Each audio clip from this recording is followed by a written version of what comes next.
الرحمن الرحیم.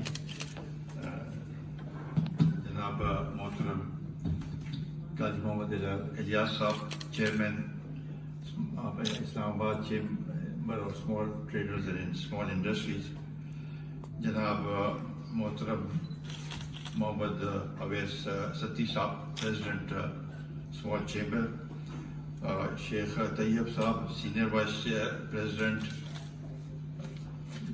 سردار ظہیر صاحب, وائس پریزیڈنٹ, اور ہمارے شیخ وحید صاحب جو کہ ہمارے بھی بہت ہی ہمارے ساتھ ان کی قربت ہے بڑی مدت سے, اور بہت ہی میرا خیال ہے 30-40 سال سے ہماری ان کے ساتھ قربت ہے. اور اسمال اسلام آباد اسمال ٹریڈرز اور اسمال انڈسٹریز کے ایگزیکٹیو ممبران صاحبان, محترم ہماری بہن, میں تو سب سے پہلے آپ سب کا بے حد مشکور ہوں, اور ہماری یہ اعزاز کی بات ہے کہ آپ لوگوں نے ہمیں مدعو کیا. میں اپنے تمام ساتھیوں کی طرف سے آپ سب کا بے حد مشکور اور ممنون ہوں. ساتھ ہی ساتھ میں مبارکباد دینا چاہتا ہوں نئے جو آپ کے عہدیدار الیکٹ ہوئے ہیں, ان کو مبارکباد دینا چاہتا ہوں. اور میں سمجھتا ہوں یہ بالکل بات صحیح ہے کہ یہ پاکستان میں اب تقریباً 65% ینگ جنریشن ہے, اور ابھی انہی کے ہاتھوں یہ آگے ہوں گے, ہم ان کی پیچھے ہوں گے. اور انشاءاللہ تعالی میں سمجھتا ہوں کہ یہ بڑی اعزاز کی بات ہے کہ یہ نوجوان لیڈرشپ اس ملک کی ترقی میں, اور خاص کر اسلام آباد کی تعمیر و ترقی میں, اور اسلام آباد میں ٹریڈ کو فروغ دینے میں ایک اہم کردار ادا کریں گے. اور مجھے امید ہے کہ انشاءاللہ تعالی ان کی رہنمائی میں, اور آپ سب کے جو آپ کے ایگزیکٹیو ممبر ہیں ان کے مشورے کے ساتھ آپ آگے چلیں گے, اور انشاءاللہ تعالی یہ چیمبر جو ہے یہ آگے بڑھے گا. میں جیسے آپ نے کہا, بل صاحب نے کہا کہ 2007 میں مجھے اعزاز حاصل تھا کہ میں آیا تھا. اس وقت بہت بڑی گیدرنگ انہوں نے کی تھی, اور اتفاق سے اس سے 2 دن پہلے مجھ پہ حملہ ہوا تھا, خودکش. اور پھر دوستوں نے یہاں کہا کہ جی اس کو پوسٹ پون کر دیں. میں نے کہا نہیں, پوسٹ پون نہیں کرنا چاہیے, حوصلہ دینا چاہیے. انہوں نے اتنی محنت کی ہے, تو وہ بڑا اچھا فنکشن تھا, اور میں مشکور ہوں کہ آپ یاد دلائیں. بالکل بات آپ کی صحیح ہے کہ تاجر برادری اس ملک کی ریڑھ کی ہڈی ہے, اور خاص کر اسمال ایس ایم ای جو ہیں اور اسمال انڈسٹری جو ہیں, انہی سے یہ ملک چل رہا ہے. اور یہی اگر آپ دیکھیں پنجاب میں جائیں, کسی شہر میں جائیں, تو اتنے کاٹیج انڈسٹری بھی ہے, ایس ایم ایز بھی ہیں, اور یہ ملک اسی سے چل رہا ہے. اور یہ وہ پہیہ ہے کیونکہ ملک کو آگے بڑھانا ہے. تو اس لیے ہمیں ہماری یہ کوشش ہونی چاہیے, اور حکومت کی بھی یہ کوشش ہونی چاہیے کہ ہم آپ کو فروغ دیں اور آپ کو آگے لے کے جائیں. جہاں تک اس ملک کی بات ہے تو 3-4 چیزیں ہیں جو اگر ہوں گے تو یہ ملک آگے بڑھ سکے گا. اگر وہ نہیں ہوں گے تو آگے ہم نہیں بڑھ سکیں گے. تو سب سے پہلے تو ملک میں سیاسی استحکام ہوگا تو آگے بڑھ سکیں گے. عدم استحکام ہوگا بھی, جیسے آج کل کی جو آپ دیکھ رہے ہیں سب کچھ, عدم استحکام کے ساتھ آپ آگے نہیں بڑھ سکتے. آپ اسمبلی میں بھی دیکھیں تو روزانہ شور شرابہ, یہ جو قوانین بن رہی ہیں اس میں بھی ایک پارٹی ایک کہتی ہے دوسرے بھارتی لوگ کہتے ہیں، تو یہ اس سے حالات ٹھیک نہیں ہوں گے، آپ کی معیشت کے حالات ٹھیک نہیں ہوں گے. جب ایک پارٹی کال دیتی ہے کہ ہم نے اسلام آباد میں دھرنا دینا ہے، تو دوسری طرف سے پورا لاک ڈاؤن ہو جاتا ہے. اس میں سب سے زیادہ کس کے اوپر اثر پڑتا ہے؟ وہ آپ لوگوں پر پڑتا ہے. مجھے یاد ہے جب 2005 میں جب زلزلہ آیا تھا، تو یہاں کے تاجروں نے، یہاں کے جتنے بھی لوگ تھے، انہوں نے جو خدمت کی ان لوگوں کی، اور جس طریقے سے انہوں نے اپنا سرمایہ سب کچھ ان کے لیے وقف کیا. بلکہ اس دوران جب عید آئی تھی تو عید بالکل اس بڑی سادگی سے منائی گئی تھی، کیونکہ ہم سب پریشان تھے کہ جو کچھ کشمیر میں ہے، جو کچھ ہزارہ میں ہوا تھا اس وقت، جو زلزلے سے وہ بھی بڑا ایک تاریخی ہوا ہے. 71,000 لوگ شہید ہوئے تھے، اور اس سے ڈبل جو ہے وہ زخمی ہوئے تھے. اکثر کے ٹانگیں ٹوٹ گئی تھیں، بازو ٹوٹ گئے تھے. تو بہت قربانیاں ہیں آپ لوگوں کی. تو اس لیے ہم تو چاہتے ہیں کہ یہاں کے جو مرکز ہیں، یہاں کے جتنے بھی مرکز ہیں، F6 سے لے کے F11 تک، 12 تک جتنے بھی ہیں، وہ کھلے رہے ہیں اور لوگوں کو سہولت. یہ کتنے وہ اس کی بات ہے کہ ابھی یہ 3 دن SCO کی میٹنگ تھی، اس میں پورے اسلام آباد کو لاک ڈاؤن کیا ہوا، یہاں تک کہ بیکری کی دکانیں بھی بند تھیں، سب کچھ بند تھا. تو یہ اس سے اثر پڑتا ہے. تو میں سمجھتا ہوں کہ یہ چیزیں جو ہیں ان کے اوپر توجہ دینے کی ضرورت ہے. کیا ضرورت ہے؟ اگر ٹھیک ہے کوئی پارٹی وہ کرنا چاہتا ہے، اس میں دونوں طرف جو حکومت ہے اور اپوزیشن ہے، دونوں کے اوپر ذمہ داری آتی ہے کہ اگر اپوزیشن کال دیتی ہے تو وہ یہ یقین دہانی کرائے کہ ہم نے کوئی رکاوٹ نہیں پیدا کرنی، ہم نے کوئی توڑ پھوڑ نہیں کرنی، اور حکومت یہ یقین دہانی کرائے کہ بھئی ہم نے بازاروں کو نہیں بند کرنا، ہم نے لاک ڈاؤن نہیں کرنا. تو اس سے آگے ہم چلیں گے. تو پولیٹیکل اسٹیبلٹی بہت ضروری ہے. دوسرا، جو ملک میں آج کل جو لا اینڈ آرڈر کی سچویشن ہے، اور خاص کر یہ دہشت گردی کی جو فضا بڑھ گئی ہے، اس سے بھی پورے ملک میں ایک ایسی فضا بن گئی ہے کہ کوئی باہر سے انویسٹمنٹ کرنے کے لیے تیار نہیں. یہ کتنی افسوس کی بات ہے کہ چائنا ہمارا سب سے قریبی دوست ہے، اور ان کی انویسٹمنٹ سی پیک میں بھی ہے، ویسے بھی اتنی انویسٹمنٹ ہے. ان کے جتنے بھی بزنس مین ہیں یہاں پر آئے ہوئے ہیں، انہوں نے وہ کبھی چائنیز کمرے کے اندر بات کرتے ہیں، باہر کھل کے نہیں کرتے ہیں، کہتے ہیں استعفیٰ. انہوں نے کھل کے یہ بات کی ہے کہ آپ اپنے ملک میں اسٹیبلٹی لے آئیں، آپ ملک میں سیکیورٹی لے کے آئیں، تو تب جا کے انویسٹمنٹ ہو سکے گی. تو یہ ہمارے لیے لمحہ فکر ہے کہ اس کے اوپر توجہ نہیں دی جا رہی. جب پالیٹکس میں آپ انگیج ہو جاتے ہیں تو جو اصل ایشوز ہیں وہ آپ سے اس کے اوپر آپ کی توجہ نہیں ہوتی ہے، اس کے اوپر آپ فوکس نہیں کر سکتے. تو یہ بہت ضروری ہے. ابھی میں حیران ہوں کہ چائنیز کا ادھر ایمبیسیڈر ہے افغانستان میں، فارملائز تو نہیں ہوا لیکن ہے ان کا. وہ ان کے انٹیریئر منسٹر کے پاس گیا، ان کو کہا کہ ہم یہاں پر انویسٹمنٹ کرنا چاہتے ہیں کیونکہ یہاں پر امن ہے. یہ بھی بڑی ہمارے لیے تشویش کی بات ہے. تو اتنی بڑی فوج، اتنے بڑے لا انفورسنگ ایجنسیز سب کچھ کر سکتے ہیں ہم، لیکن توجہ اس کے اوپر فوکس جب تک نہیں ہوگا تو نہیں ہوگا. تیسرے لازمی بات ہے کہ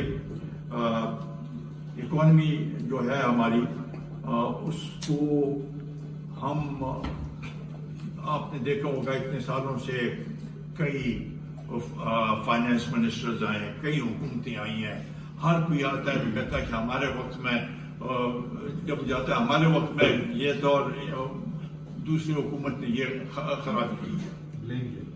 تو یہ چیزیں ابھی اس کو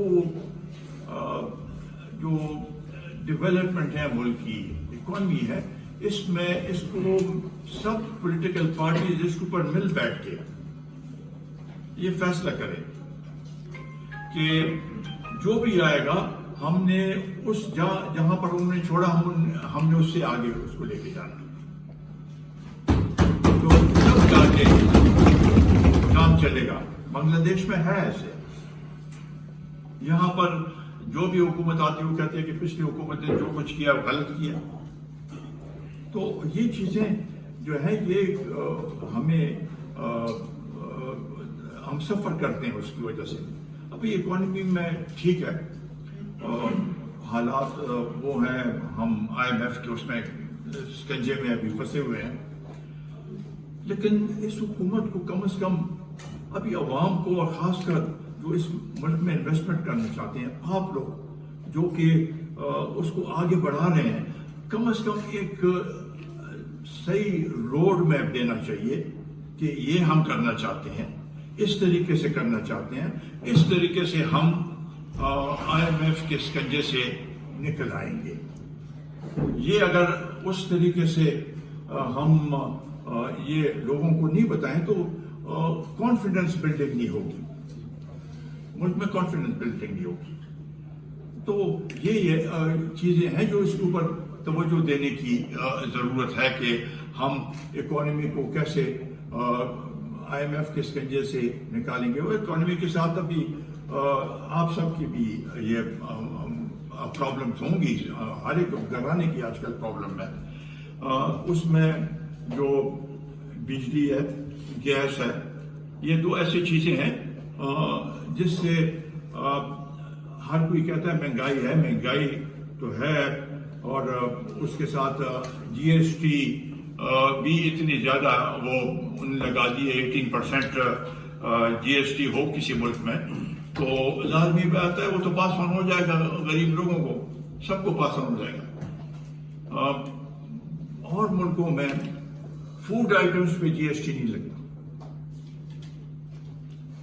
فوڈ آئٹم اس سے مستثنا ہوتے ہیں. یہاں پر GST لگی ہوئی، GST ریگریسو ٹیکس ہے، یہ اس سے کوئی فائدہ نہیں ہوتا. چونکہ ملک میں اور کوئی طریقہ نہیں ہے تو یہ GST لگا دیتے ہیں اور اس کی وجہ سے ملک میں مہنگائی بڑھ جاتی ہے. ساتھ ہی ساتھ بجلی کی جب قیمتیں زیادہ ہوں اور ساتھ گیس کے زیادہ ہوں تو لازمی بات ہے کہ آپ سب کے اوپر اس کا اثر پڑتا ہے. میں یہ صرف کہنا چاہتا ہوں کہ بجلی کی جو قیمتیں ہیں تقریباً ابھی 65 اور 70 کے روپے کے درمیان یونٹ ہے. یہ جو IPPs لگے تھے 1996-97 میں بھی لگے ہیں، 2002 میں بھی لگے ہیں، اور اس کے بعد بھی لگے ہیں، 2007-8 میں بھی لگے ہیں. ان کا ابھی واپس ان کو آڈٹ کرنے کی ضرورت ہے. کون سے ملک میں آپ مجھے بتا دیں، مجھے تو نہیں نظر کوئی ایسے ملک کہ آپ بجلی بنائے بھی نہ اور آپ کو جتنے بھی آپ کی کیپیسٹی ہے اس کے مطابق آپ کو پیسے ملیں. 3,000 ارب روپیہ سرکولر ڈیٹ ہے، اور اس کو جب بل کی صورت میں آ جاتا ہے تو یہ تقریباً 28 روپیہ اس کا یہ آ رہا ہے، سرکولر ڈیٹ کا آ رہا ہے ہر ایک بل میں. اور اس کے ساتھ یہ دوسرے جو ہے income tax, additional income tax, television, یہ سارا یہ ملا دیں تو کہاں آپ جو اسمال انڈسٹریز ہیں کہاں برداشت کر سکتی ہیں؟ یہ ملک کے بڑے انڈسٹریز بھی اس پہ رو رہے ہیں، وہ بھی کہتے ہیں کہ اس کی بجلی کی بل کم کر دیں. تو یہ ایک چیز ہے. اور پھر اس کے بعد یہاں تو پھر بھی بہتر ہے، لوڈ شیڈنگ بھی آ جاتی ہے. اس میں 28 روپے تو یہ ہو گیا. ٹرانسمیشن لاسز جو ان کے اپنے ہیں وہ بھی تقریباً 5, 6, 7 روپے وہ بن جاتا ہے. ڈسٹریبیوشن لاسز الگ بن جاتی ہیں. تو یہ تو سارا لاسز انہی کی وجہ سے ہے اور اس کی وجہ سے لوگوں کو یہ تکلیف ہے. تو یہ اس میں، اور اسی طریقے سے جو سرکولر کیپیسٹی جو ہے وہ ٹیکس جو ہے سرکولر ڈیٹ گیس کا، وہ بھی تقریباً 1700 بلین روپے ہے. وہ بھی بہت، گیس کی قیمتیں بھی دن بدن بڑھتی جا رہی ہیں. تو اس کے لیے کوئی طریقہ بنانا چاہیے. ٹھیک ہے، نیپرا اور اوگرا تو وہ ڈٹرمن کرتے ہیں، لیکن کیا وہ تو حکومت کے اشارے پہ کرتے ہیں. تو کیا فائدہ ہوا اس کا؟ اس کے لیے کچھ، جب تک اس کا آڈٹ نہیں ہوگا اور وہ اس کے لیے ایسے مضبوط طریقے سے وہ کرنا پڑے گا کہ وہ آئی پی پی اس کو کہیں کہ بھئی بہت بہت کما لیا، بس کر، ابھی اس ملک کو جینے دیں. لیکن بہرحال اگر وہ باثر لوگوں کے ہوں تو اس میں دقت ہے، تو وہ دقت دور کرنی پڑے گی. اور اس کے لیے میں سمجھتا ہوں کہ جب تک ایک ایسے پارلیمنٹ ہو جو کہ صحیح معنوں میں جنرل پارلیمنٹ ہو، تو وہ اس کے اوپر اثر انداز ہو سکتی ہے اور وہ حکومت کو مجبور کر سکتی ہے. ہم نے اس ملک کو سیکورٹی اسٹیٹ سے نکال کے ویلفیئر اسٹیٹ بنانا ہے، ہم آگے بڑھ سکیں گے. تو چوتھی بات جو ہمارے وہ ہے طرز حکمرانی. میرا خیال ہے کہ اس ملک میں بیوروکریسی اور جو بابوئزم ہے، ہر کوئی اسے وہ ہے تنگ ہے. رکاوٹیں اتنی ہے کہ میرا خیال ہے کوئی بھی بزنس کے لیے آپ کچھ وہ کرنا چاہیں تو بڑا مشکل ہو جاتا ہے. اس کو ابھی ہر ایک چیز تو میرا خیال ہے کمپیوٹرائز ہو گئی ہے، ای گورننس، اس پہ زور دینے چاہیے اور یہ بابوئزم کو کم کرنے کی ضرورت ہے. تو تب جا کے ہم بچا بھی سکیں گے. اور صحیح معنوں میں ون ونڈو آپریشن ہم نے بہت سنا ہے. ہر ایک جو بھی حکومت آتی ہے ون ونڈو آپریشن کی بات کرتی ہے. کہاں ون ونڈو آپریشن ہے؟ وہی ایک چکر، ایک دفتر جائیں گے تو وہاں سے کہیں گے نہیں فلانی دفتر جاؤ، فلانی دفتر جاؤ. میرے دوست ہیں علی شاہ صاحب، یہ کچھ وہ کرنا چاہتے تھے تو میرا خیال ہے روزانہ مجھے کہانی سناتے ہیں کہ آج فلانے دفتر گیا اور وہاں سے فلانا نے کہا کہ فلانا وہ لے آؤ. تو عجیب وہ چیزیں ہیں اس میں. تو یہ چیز جو ہے اس کے اوپر طرز حکمرانی کے اوپر بھی اسٹیٹ بینک کا بھی تو کوئی فرض بنتا ہے نا کہ یہ جو انٹرسٹ ریٹ جس طریقے سے وہ ہے وہ بھی اس کا بھی کوئی طریقہ کار تو نکالے نا. اگر وہ انڈیپینڈنٹ ہو صحیح معنوں میں تو میرا خیال ہے کہ بہت کچھ کر سکتے ہیں. تو ان سب پہ نظر رکھنے کی ضرورت ہے. میں سمجھتا ہوں کہ یہ لازمی بات ہے. ٹیکسز جو ہے ہر جو کماتا ہے تو وہ ٹیکس ان کو دینا پڑے گا، اس میں کوئی شک نہیں ہے. لیکن یہ تاجر دوست اسکیم جو انہوں نے کی ہے مجھے نہیں سمجھ آتی. میرا خیال ہے کہ صحیح معنوں میں سب تاجر برادری کے جتنی بھی یونینز ہیں ان کے ساتھ بیٹھ کے کوئی ایسا صحیح معنوں میں فارمولہ نکالے کہ تاجر بھی خوشی سے پیسے دے اور حکومت کا بھی کوئی اس کا بھلا ہو. یہ کئی تاجر برادری پہ جو ٹیکسز میرا خیال ہے مشرف کے وقت میں بھی شروع کیا تھا، نہیں کامیاب ہو سکا. اس کے بعد جتنی بھی حکومتیں آئی ہیں کامیاب نہیں ہوا. تو کوئی طریقہ ایسے نکالنا چاہیے کہ جب آپ اس پہ دیکھتے ہیں کہ اس دکان کی یہ میجرمنٹس ہیں، اس کے اوپر اتنا ٹیکس لگا دو، تو وہ اتنا کماتا ہے نہیں کماتا. تو اس میں بہت سی چیزیں ہیں جو کہ میں سمجھتا ہوں کہ اس کے اوپر کام کرنے کی ضرورت ہے. ابھی تو ہمارے جو ایک لا اینڈ آرڈر کا یہاں کا مسئلہ ہے وہ سنگین ہوتا جا رہا ہے. اسلام آباد کا ہم کراچی سے سنتے تھے کہ کراچی میں یہ ہو رہا ہے، کراچی میں ہو رہا ہے. آج کل تو اسلام آباد کے ہائی کورٹ کے چیف جسٹس نے اس نے کہا کہ یہاں تو بدتر شروع ہو گئے. تو وہ اس کی بات تو ہے نا، پریشانی کی بات تو ہے کہ دن دیہڑے بینکوں کو لوٹنا، گاڑیوں کا چوری کرنا، یہ سب چیزیں ہیں. اگر آپ روٹ کاز کو دیکھیں تو لازمی بات ہے کہ غربت زیادہ ہے، غربت میں کمی نہیں آ رہی، اور اس کی وجہ سے بھی یہ سلسلہ وہ ہے. اور پولیس جو ہے، لا انفورسنگ، وہ پولیٹیکل اس کے اوپر زیادہ ان کی توجہ ہے. یہ چیزیں جو ہیں، یہ آپ کا تحفظ، آپ کے علاقے کے تحفظ کو یا تاجروں کے تحفظ کے لیے ان کے پاس لوگ نہیں ہیں. تو یہ بھی بہت ضروری ہے. میں جو صدر صاحب نے جو بات کی ہے کہ جو آپ کی ممبرشپ میرا خیال ہے ابھی 2500 تک پہنچی ہے، اتنی ہے. یہ بہت زیادہ ہو سکتی ہے، 10-15 ہزار تک پہنچ سکتی ہے. تو یہ جو یہ لگایا ہے 20 لاکھ سے لے کے 2 کروڑ تک، یہ میرا خیال ہے کوئی انصاف نہیں ہے. جو بھی ٹیکس دیتا ہے، جس کا بھی NTN نمبر ہے، اس کو حق بنتا ہے کہ وہ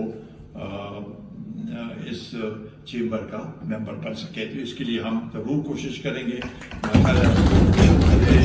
زیادہ اس کے وہ تو چیمبر آف یہ کامرس منسٹری کے پاس ہے، تو وہاں پر بھی جتنا میرا انفلوئنس ہو سکے. منسٹر صاحب بڑے شریف آدمی ہیں، وہ ان سے اگر میں بات کر لوں گا، آپ لوگ بھی اپنے وفد بنائیں. اگر ان سے آپ کی ملاقات ہو سکتی ہے تو اپنا پوائنٹ آف ویو ضرور پیش کریں. اس سے میرا خیال ہے کہ وہ اس پہ ضرور اپنی اس پر توجہ بھی دے گا. اور یہ معمولی سی بات ہے، بلکہ ہمارے جو یہاں پر مرکزی حکومت ہے وہ تو ان کے تو بیک بونی تاجر ہیں، تو ان کو تو بجائے اس کے کہ آپ بتائیں، ان کو خود سوچنا چاہیے کہ یہ مسئلہ ہے تاجروں کا، اس کے اوپر توجہ دینے کی ضرورت ہے. لیکن ضرور ہے، ہم آواز بھی اٹھائیں گے اور اس کے لیے کوشش بھی کریں گے. آخر میں آپ کو یقین دلاتا ہوں کہ ہماری مکمل سپورٹ آپ کے ساتھ ہوگی. ہر ایک موقع پہ جب بھی آپ چاہیں ہمیں آواز دے سکتے ہیں. ہم بالکل آپ کے پاس آنے کے لیے تیار ہیں، آپ کے لیے آواز اٹھائیں گے، آپ کے لیے کیمپین کریں گے، آپ کے لیے جہاں پر بھی ہو وہ کریں گے. یہاں پر یہ شہر جو ہے، میں نے صدر صاحب کو بھی بتایا، یہ اس شہر کے باسی تو بہت کم ہیں، سارے باہر سے آئے ہوئے ہیں. ہم ابھی اس کو اپناتے ہیں، اس شہر کو اپناتے ہیں. ہم سب ہزارے سے بھی آئے ہیں، آزاد کشمیر سے بھی آئے ہیں، KP کی باقی علاقوں سے بھی آئے ہیں، پنجاب کے باقی علاقوں سے بھی. یہ شہر اتنا بڑھ گیا ہے کہ اب بہت ہی بڑا شہر بن گیا، اور یہ ہم اس کو اپناتے ہیں. اور ہماری یہ کوشش ہوگی کہ یہاں کی تاجر برادری، یہاں کے بزنس مین وہ ترقی کرے، اور اسی سے ملک کو فائدہ پہنچے گا اور ملک کو فروغ ہوگا. بہت بہت شکریہ. Thank you so much.